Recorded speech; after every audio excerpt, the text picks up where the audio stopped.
پروردگار بہروں بر اعوذ باللہ من الشیطان الرجیم بسم اللہ الرحمن الرحیم ان اللہ وملائکتہ یصلون علی النبی یا ایہا الذین آمنوا صلوا علیہ وسلموا تسلیما اللہم صلی علی سیدنا و نبینا و شفیعنا و مولانا محمد وعلی آل محمد وبارک وسلم۔ محترم خواتین و حضرات، السلام علیکم۔ پیام صبح کے ساتھ ایک بار پھر حاضر میں ہوں آپ کا میزبان انیق احمد۔ ماہ سیام میں روزانہ ایک نئے موضوع کے ساتھ آتے ہیں، سیکھتے ہیں اپنے ملک کے جید علماء سے کہ قرآن کریم ہمیں اس موضوع کے حوالے سے کیا تعلیمات فراہم کرتا ہے۔ خواتین و حضرات، آج کا ہمارا موضوع ہے کہ مسلمان گھرانہ، یہ مسلمان گھرانہ کیسا ہوتا ہے۔ کسی بھی گھر کا ماحول یہ بتا دیتا ہے کہ اس گھر میں دین کو کتنی اہمیت حاصل ہے۔ خواتین و حضرات، یہ مسلمان گھرانہ، مثالی گھرانہ، اس کی تعریف کیا ہے، قرآن کریم کیا فرما رہا ہے، اور صاحب قرآن محمد مصطفیٰ احمد مجتبیٰ صلی اللہ علیہ وآلہ وسلم مثالی گھرانے کے حوالے سے کیا فرماتے ہیں۔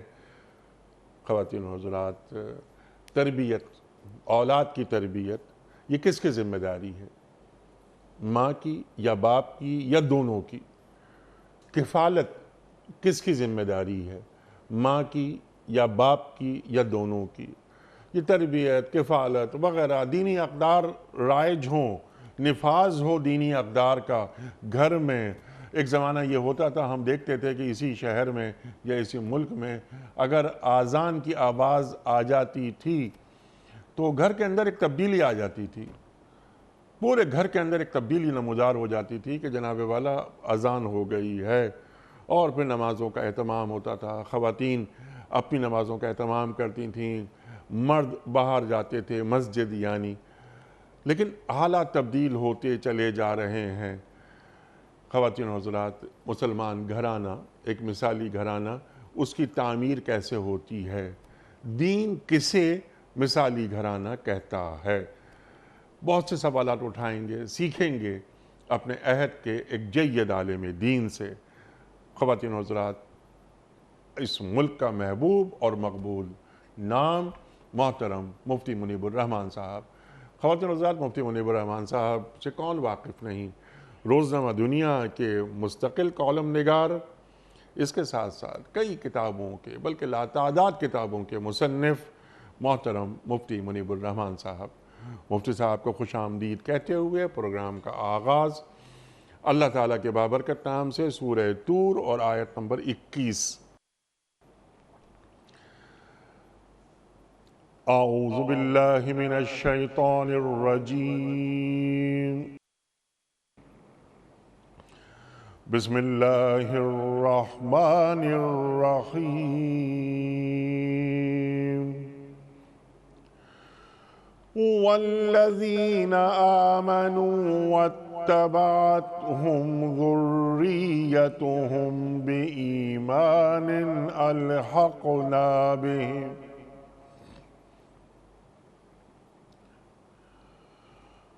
واتبعتهم ذريتهم بإيمان ألحقنا بهم ذريتهم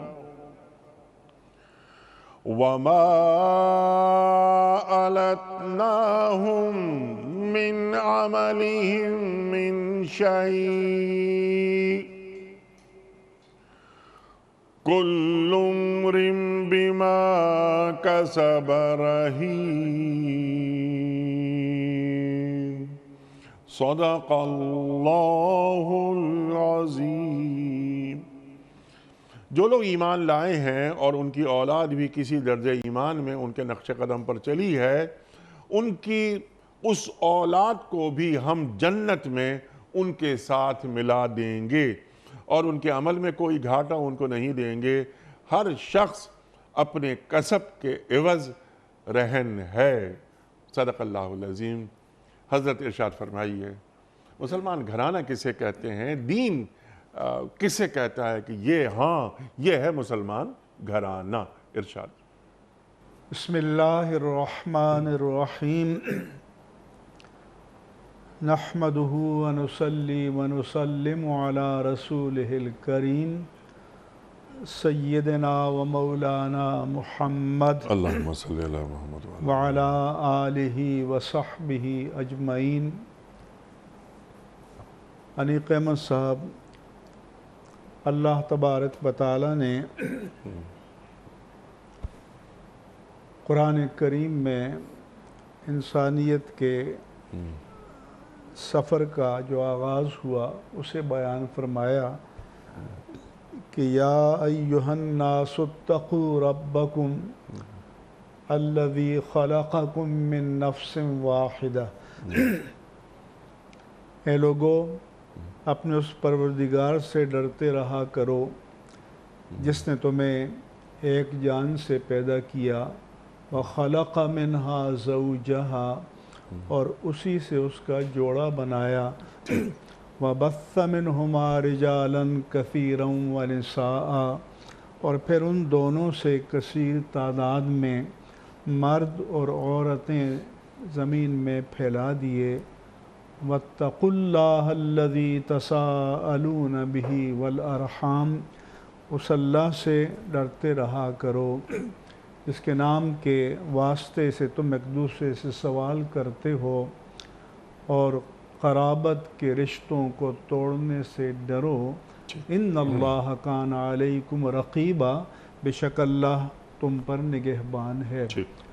تو خاندان کا آغاز وہاں سے ہوا، اسی لیے حضرت آدم علیہ السلام کی تخلیق کے بعد اللہ تعالیٰ نے جو دوسرا انسانیت کا فرد پیدا کیا وہ حضرت حوا کی ذات تھی، اور دونوں کو پھر ایک دوسرے کا جوڑ بنایا، کپل بنا۔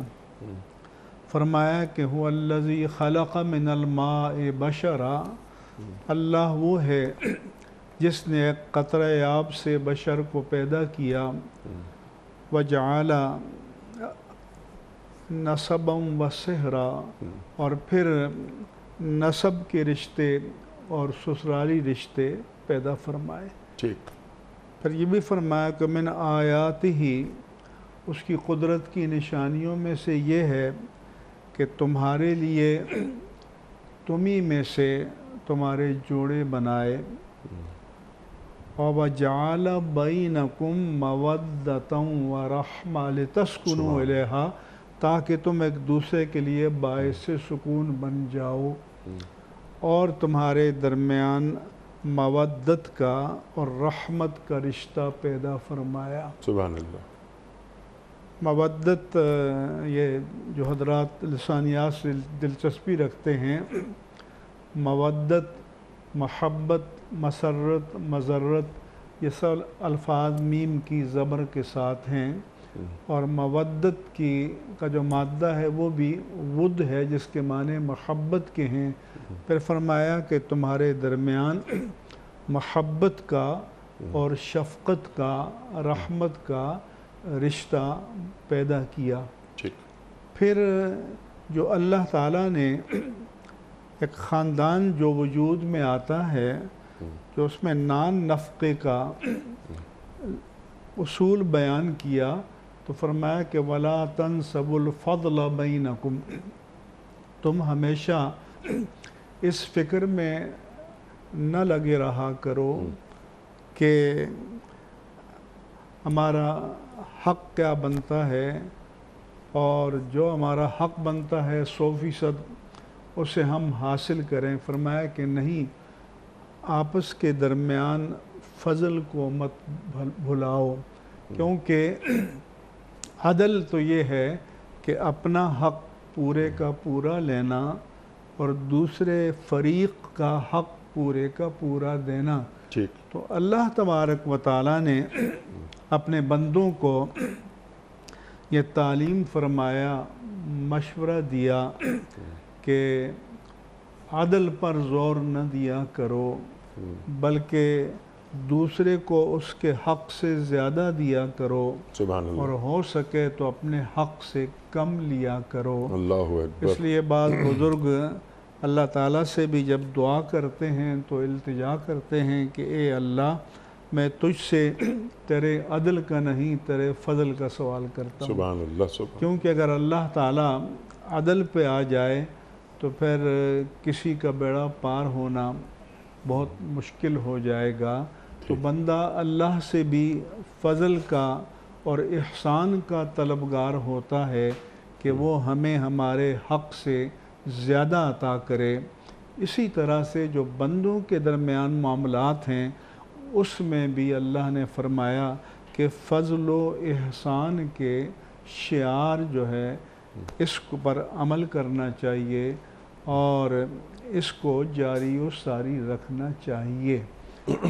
الغرض قرآن مجید میں کیونکہ خاندان اس رشتہ ازدواج سے قائم ہوتا ہے اور پھر اولاد آتی ہے اور پھر خاندان کی جو رکنیت اور ممبرشپ ہے وہ بڑھتی چلی جاتی ہے، اور ظاہر ہے کہ رشتہ ازدواج میں شوہر ہے تو اس کا بھی ماں باپ پیچھے خاندان موجود ہے، بیوی ہے تو اس کا خاندان بھی موجود ہے، لہذا یہ خاندانوں کا ایک کمبینیشن ہے، ایک مرکب ہے، اور سب میں توازن اور اعتدال ہونا چاہیے، اور اس کے لیے صلہ رحمی کی اللہ کے رسول نے شدت کے ساتھ تاکید کے ساتھ تعلیم دی، اور وعید کے طور پر فرمایا کہ لا يدخل الجنت قاطع،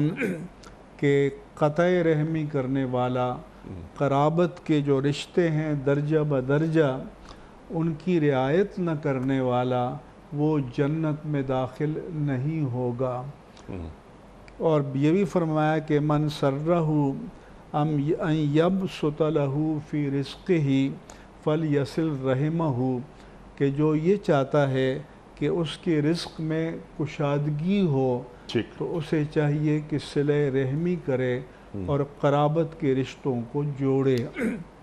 اب جو خاندان وجود میں آتا ہے تو اس میں بھی درجات ہیں، مراتب ہیں، درجہ بندی ہے، اس لیے فرمایا کہ من لم یؤقر لیس منا من لم یؤقر من لم یرحم صغیرنا ویؤقر کبیرنا، کہ جو ایک خاندانی نظم میں چھوٹے پر شفقت نہ کرے، رحم نہ کرے، اور بڑے کی توقیر نہ کرے اور اس کی عزت نہ کرے، وہ ہم میں سے نہیں ہے، یعنی پھر اس کا مسلم معاشرے سے کوئی تعلق اور کوئی ربط ضبط نہیں ہے۔ تو حسن معاشرت کی بھی رسول وعاشروہن بالمعروف فرمایا کہ ان ازواج کے ساتھ جو معاشرت ہے، مل جل کر رہنا ہے، تو اس کا مدار بھی حسن پر، خوبی پر، اچھائی پر، اقدار پر ہونا چاہیے، اور اس میں نفرت کا کہیں سے بھی کوئی دخل نہیں ہونا چاہیے۔ اسی طرح سے خطبہ حجۃ الوداع میں رسول اللہ صلی اللہ علیہ وآلہ وسلم نے فرمایا کہ میں تمہیں خواتین کے بارے میں وصیت کرتا ہوں کہ اتقوا اللہ فی نسائکم، خواتین کے بارے میں اللہ سے ڈرتے رہا کرو۔ اللہ کے رسول صلی اللہ علیہ وآلہ وسلم نے فرمایا کہ انما اخذتہن بکلمۃ من اللہ، کہ تم نے اور واستحللتم فروجہن، تمہارا جو ان کے ساتھ تعلق، ازدواجی تعلق حلال ہوا ہے، جبکہ رشتہ نکاح سے پہلے وہ حرام تھی، تو یہ اللہ کے کلمے سے، اللہ کی شریعت سے، ایجاب و قبول سے ہوا ہے، لہذا ان کے ساتھ فرمایا کہ خورد و نوش میں، لباس میں اور رہائش میں سب میں اللہ کے رسول نے تعلیم دی کہ حسن سلوک ہونا چاہیے۔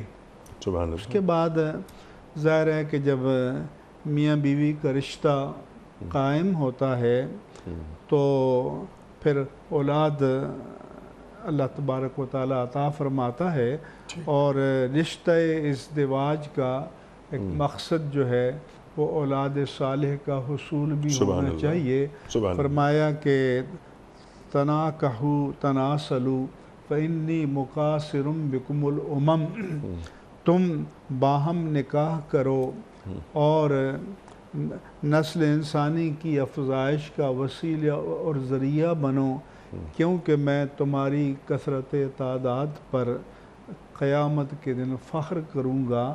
تو اولاد اور اولاد صالح کا حصول جو ہے یہ بھی مقاصد ازدواج اور مقاصد نکاح میں سے ہونا چاہیے۔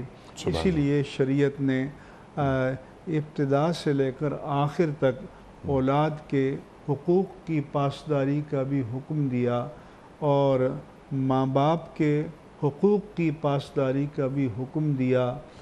پھر ماں باپ کے ضمن یہ فریضہ قرار دیا، کیونکہ باپ جو ہے وہ خاندان کا سربراہ ہوتا ہے، اور وہ پورے کے پورا خاندان اس کی سربراہی میں ہوتا ہے۔ حدیث میں فرمایا کہ کلکم رائن، تم میں سے ہر ایک اپنے اپنے حدود میں رائی ہے، نگہبان ہے، اور ایک شخص جو ہے وہ اپنے خاندان کا نگہبان ہوتا ہے۔ تو باپ کے ذمہ ظاہر ہے کہ اولاد کے درمیان اولاد کی تربیت کو بھی شریعت نے ذمہ داری قرار دیا، ماں باپ کی پرورش کو بھی ذمہ داری قرار دیا ماں باپ کی، اور انہیں دینی اقدار کی تعلیم کی بھی ذمہ داری قرار دیا۔ بلکہ ایک طرح سے حدیث پاک میں تو سب ذمہ داری ماں باپ پر ڈالی ہے کہ رسول اللہ صلی اللہ علیہ وآلہ وسلم نے فرمایا کہ کل مولود یولد علی الفطرہ، کہ ہر بچہ پیچھے سے اللہ کی طرف سے عالم ارواح سے فطرت سلیم لے کر آتا ہے۔ مسیحیت کا یہ تصور تو یہ ہے کہ وہ پیچھے سے سن یا پاپ لے کر آتا ہے، اور جب تک وہ چرچ میں اس کو لے جاتے ہیں، بیپٹائز کرتے ہیں، بپتسمہ کرتے ہیں اور اس کو پاک کرتے ہیں۔ لیکن شریعت اور اسلام کی تعلیم یہ ہے کہ اس کی روح کی، اس کے قلب کی اور اس کے ذہن کی جو سلیٹ ہے وہ بالکل پاک ہوتی ہے، وہ شفاف ہوتی ہے، آئینہ قلب شفاف ہوتا ہے۔ ثم ابواہ یحودانہ وینصرانہ ویمجسانہ، تو پھر اس کے صاف اور شفاف آئینہ قلب و روح پر جو نقش ثبت ہوگا اس کی ذمہ داری ماں باپ پر ہوگی، کہ ماں باپ اسے یہودی بناتے ہیں یا نصرانی بناتے ہیں یا مجوسی بناتے ہیں، یا اسے اللہ کے رسول کو ایک پاکیزہ اور نیک امتی لوٹاتے ہیں، یا اس کو اخلاق کا بگاڑ اور فساد کا شکار کرتے ہیں، تو ماں باپ پر بڑی ذمہ داری عائد ہوتی ہے۔ دینی تربیت کے حوالے سے ذمہ داری شریعت نے عائد کی ہے۔ ایک دینی ذمہ داری، والدین اس مرتبے پہ فائز ہونا کوئی معمولی بات نہیں ہے، یہ ایک ذمہ داری ہے جو پوچھا جائے گا۔ وہ یا ایھا الذین آمنوا قوا انفسکم واہلیکم نارا، اللہ اکبر، یا ایھا الذین آمنوا لا تلھکم اموالکم ولا اولادکم عن ذکر اللہ ومن یفعل ذلک فاولئک هم الخاسرون۔ اچھا مفتی صاحب، یہ آپ نے پوری بنیادی جو روح ہے وہ آپ نے بیان فرما دی۔ اب یہ فرمائیے، سمپل سے 2 3 4 5 سوالات میں آپ کی خدمت پر رکھ رہا ہوں تاکہ ہم بالکل واضح ہو جائیں چیزیں۔ گھر، میاں بیوی، نکاح ہو گیا، اس کے بعد اولاد وغیرہ وغیرہ، قرآن کریم فرما رہا ہے کہ ہن لباس لکم وانتم لباس لہن۔ بنیادی اصول بتا دیا کہ تم بیوی کا لباس ہو اور بیوی ایک دوسرے کے پردہ پوش ہو، پردہ پوش ہو. تو مسلمان گھرانہ ایسا ہوتا ہے جہاں میاں بیوی اس انداز سے رہتے ہیں اور پھر اولاد دیکھتی ہے کہ ہمارے والدین کس طرح زندگی گزار رہے ہیں. ارشاد. اس لیے اللہ کے پیارے رسول صلی اللہ علیہ وآلہ وسلم نے فرمایا کہ خیرکم خیرکم لأہلہ وَأَنَا خَيْرُكُمْ لِأَهْلِي. اللہ اکبر. تم میں سے بہترین وہ ہے جس کا رویہ، جس کا برتاؤ، جس کی معاشرت، جس کا میل جول اپنے اہل و عیال کے ساتھ اچھا ہو، اور میں اپنے اہل کے ساتھ سب سے بہترین سبحان اللہ سبحان اللہ. حضور اکرم صلی اللہ علیہ وآلہ وسلم اللہ کے حبیب، اللہ کے نبی، اللہ کے رسول اور اللہ تعالیٰ کی قدرت کا شاہکار، لیکن امت کی تربیت کے لیے وہ اپنی ازواج مطہرات سے جو آ کر انسانی سطح پر برتاؤ کرتے تھے. سیدہ عائشہ صدیقہ رضی اللہ تعالی عنہا ام المومنین بیان کرتی ہیں کہ رسول اکرم صلی اللہ علیہ وسلم نے میرے ساتھ دوڑ لگائی اور میں آگے نکل گئی. پھر ایک وقت آیا کہ حضور اکرم صلی اللہ علیہ وآلہ وسلم نے میرے ساتھ دوڑ لگائی اور میں پیچھے رہ گئی. پھر میرا جسم فربہ ہو گیا تھا. تو حضور کو تو اللہ نے بڑی طاقت سے نوازا تھا. حضور کا ان کو آگے نکلنے دینا یہ اس بات کی دلیل تھی کہ وہ دلداری چاہتے تھے، دل رکھنا چاہتے تھے. تو یعنی اس سطح پر آ کر اللہ کے پیارے رسول صلی اللہ علیہ وآلہ وسلم برتاؤ کرتے تھے. یہاں تک کہ ایک بدو آیا اور کہا کہ میرے تو اتنے بیٹے ہیں، میں تو بوسہ دیتے ہوئے دیکھا تو میں نے تو کبھی بوسہ نہیں دیا. تو اللہ کے رسول نے فرمایا اگر اللہ نے تمہارے دل سے رحم کے اور شفقت کے جذبے کو نکال دیا ہے تو میں کیا کروں. تو اس لیے بچوں سے پیار کرنا، بچوں سے محبت کرنا، بچوں کے سامنے جو میاں بیوی کا آپس میں تکلم ہو، گفتار ہو، برتاؤ ہو، وہ بھی ایک مثالی ہونا چاہیے. کیونکہ بچے اس کو کاپی کرتے ہیں، بچے اس کو نقل کرتے ہیں. اور بچپن کے زمانے میں سبھی جو عربی لفظ ہے تو صبا کے معنی ہوتے ہیں مائل ہونا. تو بچے کی فطرت ہے کہ وہ جو چیز دیکھتا ہے اس کی طرف مائل ہوتا ہے. تو اگر اس کو کوئی اچھی قدر اس کے سامنے پیش کی جائے گی تو اس کا میلان اس طرف ہوگا، اور اگر کوئی بری قدر اس کے سامنے پیش کی جائے گی تو اس کا میلان اس طرف ہو جائے گا.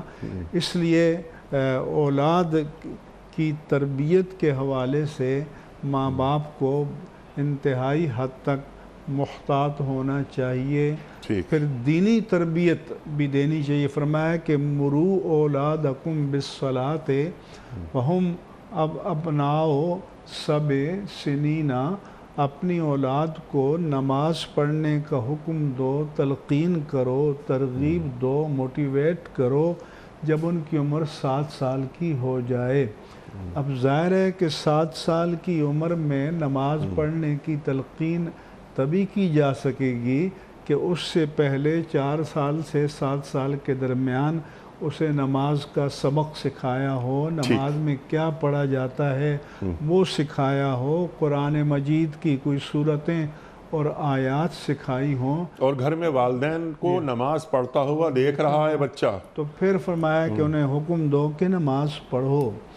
اور اگر وہ 10 سال کے ہو جائیں اور پھر بھی نماز نہ پڑھیں تو فرمایا کہ فَضْرِبُوهُنَّ، تو ان پر سرزنش بھی کرو، معمولی مار پیٹ بھی کر سکتے ہو. چہرے پر تھپڑ مارنے کی، چانٹا مارنے کی اجازت نہیں دی. لیکن چونکہ سب فطرتیں ایک جیسی نہیں ہوتی، کوئی پیار چمکار سے سمجھ جاتا ہے تو کسی درجے میں سختی بھی کرنی پڑتی ہے. کچھ لوگ آج کل بہت زیادہ جدید فیشن میں آتے ہیں کہ بالکل اولاد کو ٹچ بھی نہیں کرنا چاہیے، تو میں کہتا ہوں کہ اگر سارے انسانوں کی فطرت ایک جیسی ہوتی تو پھر جیلیں نہیں ہونی چاہیے، پھر قانون نہیں ہونے چاہیے۔ تو یہ معاشرے کا کنسنسس ہے، یعنی عقل انسانی کا اس پر اجماع ہے۔ ترجیح یہ ہے کہ ترغیب سے سکھایا جائے، تعلیم سے سکھایا جائے، تربیت سے سکھایا جائے، پیار سے محبت سے سکھایا جائے، لیکن چونکہ سب اشخاص کی فطرتیں ایک جیسی نہیں ہوتی، تو کسی نہ کسی درجے میں سختی بھی کرنی پڑ سکتی ہے۔ یہی وجہ ہے کہ یہ جو قانون کے ضوابط بنائے ہیں، تو اللہ نے تو قوانین کتاب و سنت کی صورت میں، شریعت کی صورت میں دیے ہیں، لیکن وہ لوگ جو ہمارے دینی ماخذ کو نہیں مانتے، تو انہوں نے بھی اپنے لیے قوانین کے ضوابط بنائے ہیں۔ تو اس کا مطلب یہ ہے کہ اگر 80%، 90% پیار چمکار سے، محبت سے، مودت سے، شفقت سے معاملہ چل سکتا ہو تو چلایا جائے، لیکن کوئی نہ کوئی مرحلہ ایسا آ سکتا ہے کہ سختی بھی کرنی پڑے تو کرنی چاہیے، اور اس کی رعایت اور گنجائش بھی ہونی چاہیے۔ سبحان اللہ، تاکہ گھر میں معلوم ہو کہ یہ گھر کا ماحول ہے ہمارا جو دینی خطوط پر استوار کیا جا رہا ہے۔ گھر میں ایک اللہ کے رسول صلی اللہ علیہ وآلہ وسلم کا ارشاد کہ اپنے گھروں کو مقبرے نہ بناؤ، نمازوں کا اہتمام کرو، تلاوت قرآن کریم کا اہتمام کرو۔ اللہ اکبر، اللہ اکبر۔ ان الذی لیس فیہ شیء من القرآن فہو کالبیت الخرب۔ ایک تو یہ ہے کہ خود بھی قرآن کا کچھ حصہ یاد ہونا چاہیے، سبحان اللہ، جس کے سینے میں قرآن کا کوئی حصہ بھی محفوظ نہیں ہے تو وہ ویران گھر کی طرح ہے۔ اور جیسا کہ آپ نے حدیث کی طرف متوجہ کیا کہ رسول اللہ صلی اللہ علیہ وآلہ وسلم نے فرمایا کہ لا تجعلوا بیوتکم قبورا، کہ اپنے گھروں کو قبرستان نہ بناؤ، قبریں نہ بناؤ جہاں سے آواز نہیں آتی۔ تمہارے گھر سے تلاوت کی آواز آنی چاہیے، ذکر و فکر کی آواز آنی چاہیے، تعلیم و تعلم اور درس و تدریس کی آواز آنی چاہیے۔ گھروں کو ان خیر کی چیزوں سے آباد ہونا چاہیے۔ لیکن اگر گھر میں ہر وقت ٹیلی ویژن چل رہا ہے، لیپ ٹاپ چل رہا ہے، یہ اسمارٹ ٹی وی چل رہا ہے، شور شرابہ ہے، تو پھر وہاں دین کی بات جو ہے اس ماحول میں کیسے داخل ہوگی؟ اسے میں نے ابھی رمضان مبارک کے بارے میں لکھا، تو اس میں میں نے یہ بھی لکھا کہ ماں باپ کو کوشش کرنی چاہیے کہ کم از کم اس رمضان کے مہینے میں بچوں سے اسمارٹ فون لے کر یا ٹیبلٹ لے کر اس کو الماری میں بند کر دیں، اور ان کو قرآن ان کے ہاتھ میں دے دیں، یا کوئی دینی کتاب ان کے ہاتھ میں دے دیں، مسائل کی کتاب ان کے ہاتھ میں دے دیں، سیرت کی کتاب ان کے ہاتھ میں دے دیں، تاکہ وہ ایک دینی ماحول اور مزاج سے ہو سکیں، اور ہمارا گھر جو ہے وہ ایک دینی گھرانہ نظر آئے۔ سبحان اللہ، سبحان اللہ۔ اچھا، اس سے پہلے کہ ہم جوڑیں حالات حاضرہ سے، ایک سوال مزید میں رکھتا ہوں آپ کی خدمت میں، کہ کیا یہ والدین کی ذمہ داری نہیں کہ وہ اولاد کو یہ بتائیں کہ مقصد زندگی کیا ہے، اللہ نے ہمیں کیوں پیدا کیا ہے؟ پھر یہ کہ اللہ تعالیٰ نے صرف ہم پیدا ہی نہیں کیا، ہمیں کس کا امتی بنایا ہے، ہماری ذمہ داریاں کیا ہیں؟ وَمَا خَلَقْتُ الْجِنَّ وَالْإِنسَ إِلَّا لِيَعْبُدُونَ۔ اس کے آگے کہ دیکھو تمہیں کہاں جانا ہے، یہ روٹی روزی یہ تو ہوتی رہتی ہے، سب لوگ جانور بھی جاتے ہیں، معاشی ضرورتیں ہوتی ہیں، لیکن زندگی کا مقصد کیا ہے؟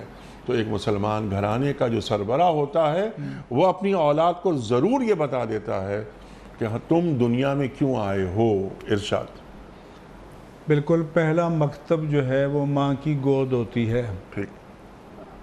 پہلا مکتب وہ گھرانہ ہے جہاں بچے نے جنم لیا ہے۔ سبحان اللہ۔ اور اسی لیے سنت یہ قرار پایا کہ بچہ پیدا ہو تو سب سے پہلے جب وہ روح اس دنیا میں آتی ہے تو اس کے دائیں کان میں اذان اور بائیں کان میں اقامت کہی جائے، تاکہ اس کی سماعت اس دنیا کی آوازوں سے آلودہ ہونے سے پہلے اس پاکیزہ آواز سے مانوس ہو جائے جس میں اللہ کی کبریائی کا اقرار و اعتراف ہے، جس میں توحید کی شہادت ہے، رسالت کی شہادت ہے، صلاۃ و فلاح کی دعوت ہے، اور پھر اس دعوت کا سلسلہ بتدریج آگے بڑھتے رہنا چاہیے۔ اور یقیناً ماں باپ کی ذمہ داری ہے کہ وہ اپنے بچوں کو اپنے پس منظر سے ضرور آگاہ کریں، پس منظر سے کہ ہمارا تعلق کس دین سے ہے، کس معاشرت سے ہے، کس نظام سے ہے، ہماری اساس اور بنیاد کیا ہے۔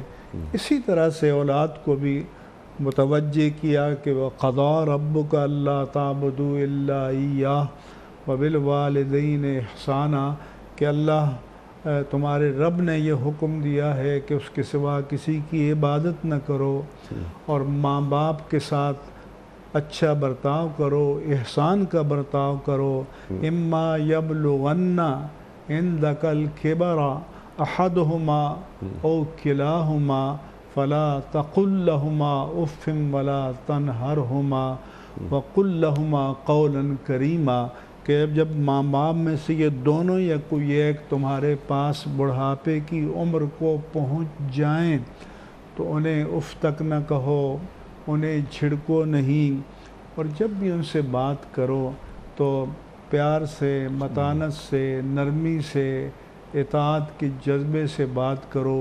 وَاخْفِضْ لَهُمَا جَنَاحَ الذُّلِّ مِنَ الرَّحْمَةِ، اور ان کے سامنے رحمت اور شفقت کے بازوؤں کو بچھا دو، یعنی سراپا اطاعت بن جاؤ، سراپا ان کے لیے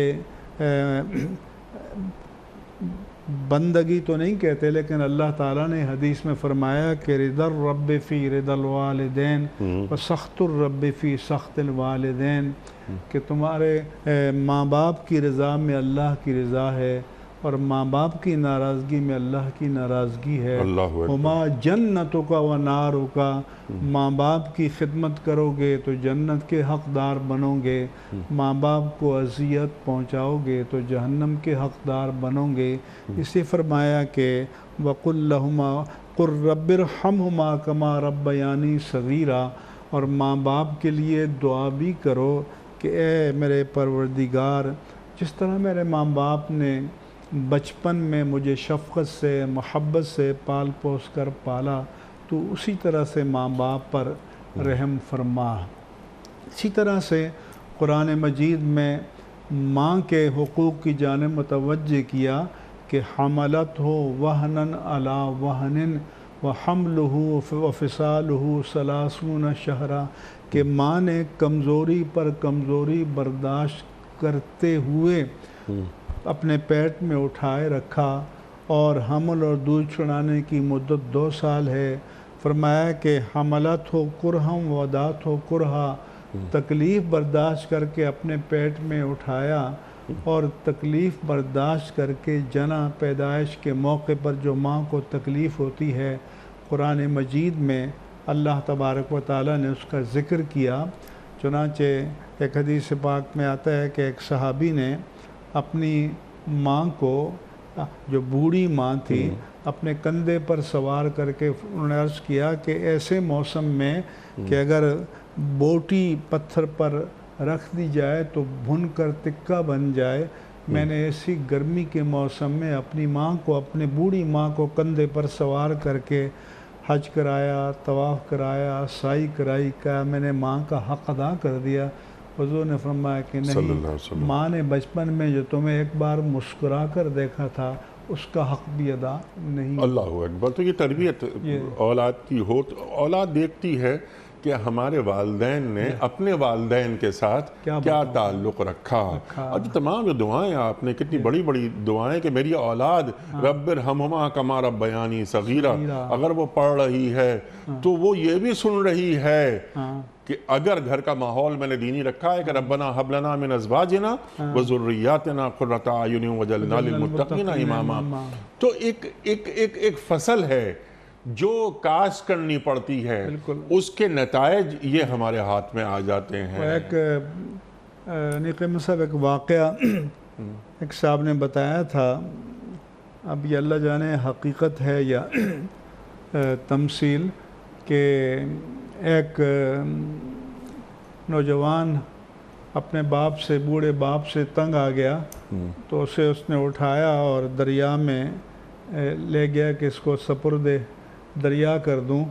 تو آگے تک جب آیا اس کے سینے تک پانی پہنچ گیا اور باپ کو وہاں پھینکنے لگا. تو اس نے کہا کہ بیٹا اتنی گہرائی میں تو میں نے اپنے باپ کو لا کے پانی کے حوالے کیا تھا, میری سزا یہ ہے کہ ذرا اور گہرائی میں لے جاؤ. اللہ اکبر. تو مطلب یہ ہے کہ کبھی مکافات عمل کے طور پر دنیا میں نتائج دیکھنے پڑتے ہیں کہ اگر کسی نے اپنے ماں باپ کے ساتھ اچھا سلوک کیا ہے تو اللہ تعالیٰ اسے اطاعت گزار اولاد دے دیتا ہے, سبحان اللہ. اور برا سلوک کیا ہے تو اسے نافرمان اولاد مل جاتی ہے. اس لیے فرمایا کہ عسیٰ ان تکرہوا شیئا وہو خیر لکم, کہ بعض اوقات تم ناپسند کرتے ہو ایک چیز کو لیکن اس کے اندر سے تمہارے لیے خیر برآمد ہو سکتی ہے. کسی بیوی کو ناپسند کرتے ہو رنگت کی وجہ سے, صورت کی وجہ سے, تو اس کو بھی گوارا کرو. کیا عجب کہ اللہ تعالیٰ اس کے بطن سے تمہیں نیک, صالح, ذہین, قابل اولاد عطا فرما دے.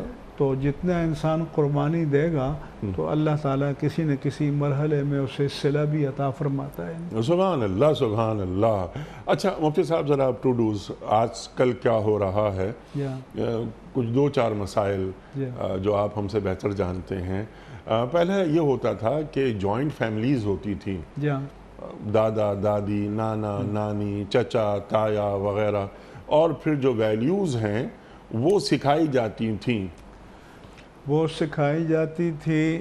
پیرانی قیمت صاحب, میرا بچپن بھی ایسے ماحول میں گزرا کہ ہمارے گھر چونکہ آبادی سے الگ تھے اپنی زمین میں, تو ہمارے والد صاحب اور ان کے 4 بھائی تھے اور انہی کے بچے تھے جو ایک ماحول میں رہتے تھے. وہ چچا زاد بھی تھے, کوئی خالہ زاد تھا, ہر ایک کے ساتھ ایک سے زائد رشتے تھے. تو اب اس لیے ہم کھیل کود بھی ایک ساتھ کرتے تھے تو گالی کا تصور ہی نہیں آ سکتا تھا. اس لیے زبان پر گالی کبھی چڑھی ہی نہیں ہے کہ کس کو گالی دیں گے. لیکن جب یہ خاندانی رشتے کا بندھن ٹوٹ جاتا ہے, اجنبیت آتی ہے, پھر گلی کوچوں میں جاتے ہیں, اغیار دوسرے بچوں میں مکس اپ ہوتے ہیں, پھر وہ طرح طرح کے پس منظر والے بچے آتے ہیں, کوئی گالی گلوچ والے ہیں, کسی کا کلچر کیسا ہے, کسی کا انداز کیسا ہے. تو پھر بچپن ہی سے لب و لہجہ, بول چال کا انداز جو ہے اس میں بگاڑ پیدا ہو جاتا ہے. تو اگر جوائنٹ فیملی ہو تو ظاہر ہے کہ اس میں کچھ ادب ہوں گے, آداب ہوں گے, بڑوں کی تکریم ہوگی, بڑوں کی توقیر ہوگی, بڑوں کی عزت ہوگی, چھوٹوں پر شفقت ہوگی, پیار ہوگا, اور ایک اچھے ماحول میں بچہ جو ہے پروان چڑھے گا یا نشو و نما پائے گا. لیکن اب جو ہم حالات دیکھ رہے ہیں, آپ بھی نے شعوری دور گزارا ہے. اگر ہم پیچھے جائیں 20ویں صدی میں جائیں, 60 کا عشرہ ہے, 70 کا عشرہ ہے, 80 کا عشرہ ہے, جو چیزیں آج سن رہے ہیں کہ مائیں اپنے بچوں کو مار رہی ہیں, بچے اپنے ماں باپ کو مار رہے ہیں, شوہر بیوی ایک دوسرے کو مار رہے ہیں, یعنی انسان حیران ہوتا ہے کہ یہ درندگی کہاں سے آ گئی ہے اور یہ کیا ہو گیا ہے. اس کا تو ہمارے معاشرے میں کبھی کوئی تصور بھی نہیں تھا، اور اکا دکا واقعات ہوتے تھے تو اخبار میں یعنی یہ کہا جاتا تھا کہ اسے قابل اعتراض حالت میں پایا گیا، یعنی کوئی فحش لفظ اخبار میں چھپتا نہیں تھا۔ جی ہاں، اب آپ دیکھیں میڈیا پر تو سب چیزیں آ رہی ہیں، تو وہ جو ایک اخلاقی حجاب تھا، ٹھیک، ہیزیٹیشن کہ اس طرح کی باتیں زبان پر نہیں آتی تھیں، اب وہ ایک طرح سے ایک عام چلن ہو گیا ہے۔ اور پھر وہ جو این جی اوز کی بیگمات ہیں وہ لے کے جا کے وہاں پر پریس کلب میں بٹھا دیتی ہیں، ان سے انٹرویو ہوتے ہیں، یہ ساری چیزیں ہوتی ہیں، تو اس پر کوئی روک ٹوک ہمارے ہاں اب نہیں ہے۔ اور اگر اسی ڈگر پہ یہ حالات چلتے رہے تو 20-25 سال کے بعد ہم کہاں کھڑے ہوئے نظر آئیں گے؟ اچھا، جوائنٹ فیملی کو آپ نے اہمیت دی کہ اگر والد تربیت میں کچھ کمی اس کے ہاتھوں ہو گئی ہے تو چچا ہیں، تایا ہیں، دادا ہیں۔ اس لیے میں مساجد میں کبھی جاتا ہوں، مجالس میں درس دیتا ہوں، تو اللہ کے رسول صلی اللہ علیہ وآلہ وسلم نے فرمایا کہ سبعۃ یظلھم اللہ یوم القیامہ یوم لا ظل الا ظلہ، کہ 7 طبقات ایسے ہیں کہ جن پر اللہ تعالیٰ قیامت کے دن اپنی رحمت کا خصوصی سائبان قائم فرمائے گا، جبکہ اس کے سائے رحمت کے سوا کوئی جائے پناہ نہیں ہوگی۔ اس میں آپ صلی اللہ علیہ وآلہ وسلم نے فرمایا ایک طبقہ شاب نشا فی عبادت اللہ عز وجل، وہ نوجوان جس نے آغاز شباب میں اپنی زندگی اللہ کی عبادت میں گزاری ہو۔ اس لیے میں بزرگ بچوں کو ڈانٹتے ہیں، میں کہتا ہوں ان کو ڈانٹو نہیں، یہ اللہ کے پیارے حبیب کی امتیں ہیں۔ میں ان سے کہتا ہوں میرے بس میں ہو تو مسجد کے دروازے پہ کھڑا ہو جاؤں، یہ لڑکپن کی عمر والے یا نوعمر لوگ جو مسجد میں آتے ہیں ان کو ہار پہناؤں، اور میں ان ماؤں کو سلام کرتا ہوں کہ جن کی گود میں یہ پرورش پاتے ہیں، اور جو وہ ان کو دین سکھاتی ہیں مائیں، اور مسجدوں میں آتے ہیں، نماز پڑھتے ہیں، عبادت کرتے ہیں، تلاوت کرتے ہیں، لیکن یہ قلیل مقدار میں قلیل مقدار ہے، لیکن الحمدللہ اب بھی ایسے لوگ باقی ہیں، یعنی ایسے والدین کہ جو اپنی نوجوان اولاد کو مسجد سے ایک جڑاؤ پیدا کرنے میں اپنا کردار ادا کرتے ہیں۔ یعنی وہ بچہ جو مسجد کی طرف آ رہا ہے وہ یوں ہی تو نہیں آ رہا، اس کے والدین نے تربیت کی اس کی۔ اور یہ جو مسلم معاشرت ہے جی، اس کی ہم قدر نہیں کرتے۔ آپ بھی باہر جاتے رہتے ہیں، یورپ، امریکہ، تو وہاں ویکینڈ پر ماں باپ اپنے بچوں کو لے کر اسلامک سینٹر میں مسجد میں کیوں آتے ہیں؟ کیونکہ یہ ماحول ان کو کہیں اور میسر نہیں ہے، تو ان کی کوشش ہوتی ہے کہ بھئی ہفتہ اتوار کو بچوں کو لے کر آئیں تاکہ وہ اپنے دینی اور مذہبی پس منظر اقدار سے ان چیزوں سے آشنا ہوں، اور ان کے ہاں جو تڑپ اور طلب ہے، کیونکہ جو آگ کی تپش کو دیکھتا ہے تو اسے پھر ٹھنڈک کی طلب زیادہ ہوتی ہے، اور جس کو ماحول اس طرح کا میسر آ جائے اسے قدر نہیں ہوتی۔ ٹھیک ہے مفتی صاحب، اب وقت کیونکہ ختم ہو رہا ہے پروگرام کا، 2-3 کام کرنے والے کرنے چاہیے۔ بہت سی باتیں آپ نے بیان فرما دی۔ ایک چھوٹا سا سوال کہ اولاد کو وقت دیں، فیملی کو وقت نہیں دیا جاتا۔ وہ صبح شوہر نکلا اور جو کہ ہیڈ آف دی فیملی ہے وہ پیسے ویسے کمانے میں لگے رہے، بچہ یا بچی کہاں جا رہا ہے، کہاں آ رہا ہے، کچھ نہیں معلوم انہیں۔ تو فیملی کو کم از کم 1 گھنٹہ روزانہ دیں۔ دوسری بات، آخری بات صرف وہ یہ کہ ڈائننگ ٹیبل پہ بیٹھ کر اولاد سے بات کریں اور ان سے یہ ڈسکس کریں کہ آج کے مسائل کیا ہیں، اور آؤ تھوڑی سی گفتگو ہم کرتے ہیں قرآن کریم پر۔ تو 2-3-4 آیات قرآن کریم کی وہ روزانہ کم از کم ترجمہ اولاد تک پہنچا دیں روزانہ کے حوالے سے۔ انیق احمد صاحب بالکل الٹ ہو گیا مسئلہ. جی الٹ ہو کہ پہلے تو ہم شکایت کرتے تھے کہ ماں باپ کے پاس اولاد کے لیے وقت نہیں ہے. یہ ٹیبلٹ اور یہ اسمارٹ ٹی وی جو بچوں کے ہاتھ میں آ گیا ہے، اب ان کے پاس ماں باپ کے لیے وقت نہیں ہے. اب تو یہ ہے کہ دونوں کو مل کر قربانی دینی ہوگی کہ ماں باپ کو بھی پھر یہ کچھ وقت کے لیے یہ موبائل فون، اسمارٹ فون، یہ چیزیں جو ہیں وہ اپنے آپ سے الگ کر کے رکھنی ہوں گی اور اولاد کی بھی الگ کر کے رکھنی ہوں گی. تو تب جا کر ان کی آپس میں کوئی سیٹنگ یا ہم کلامی یا ایک مجالست اور معاشرت کی صورت پیدا ہو پائے گی. اگر انہی حالات پر چھوڑا گیا تو بہت یعنی صورتحال مشکل ہے. صورتحال بہت مشکل ہے. صبح میاں بھی نکل رہا ہے جاب کرنے کے لیے، بیوی بھی نکل جاتی ہیں جاب کرنے کے لیے. اچھا بعض اوقات ایسا ہوتا ہے کہ ضرورت نہیں ہوتی ہے 2 تنخواہوں کی، 1 تنخواہ کافی ہوتی ہے. لیکن وہ خواتین جو صرف گھر کی معیشت کو مضبوط کرنے کے لیے گھر سے نکل جاتی ہیں صبح، اور پھر یہ اولاد ماسیاں پالتی ہیں. جو ہمارے ہاں دکھاوے کا کلچر جو ہے، نمود کا پروان چڑھا تو قناعت چلی گئی.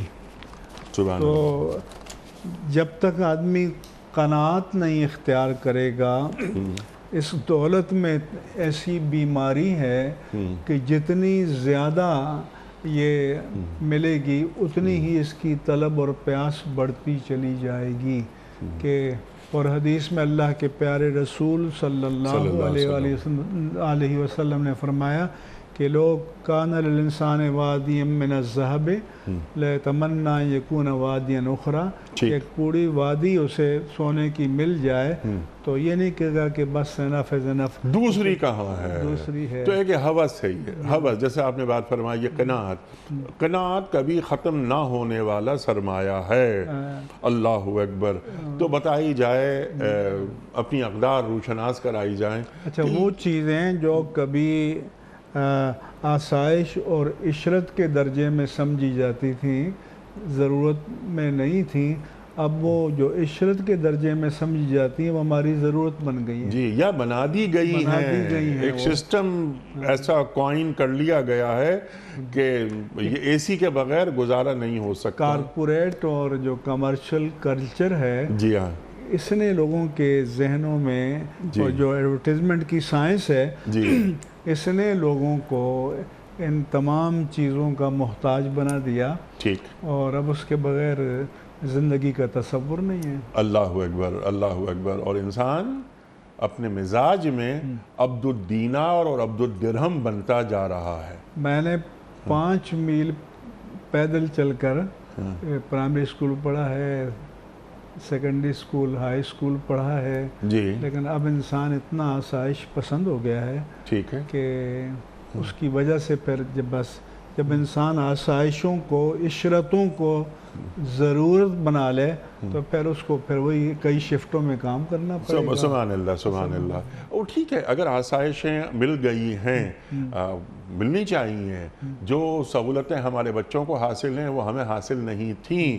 لیکن اس کا مطلب قطعاً یہ نہیں کہ جس طرح ہمارے والدین نے ہمیں دین سے قریب رکھا، یا جتنا وقت ہمارے والدین نے ہماری دینی تربیت میں صرف کیا، کیا ہم اتنا وقت اپنی اولاد کی تربیت میں دے رہے ہیں؟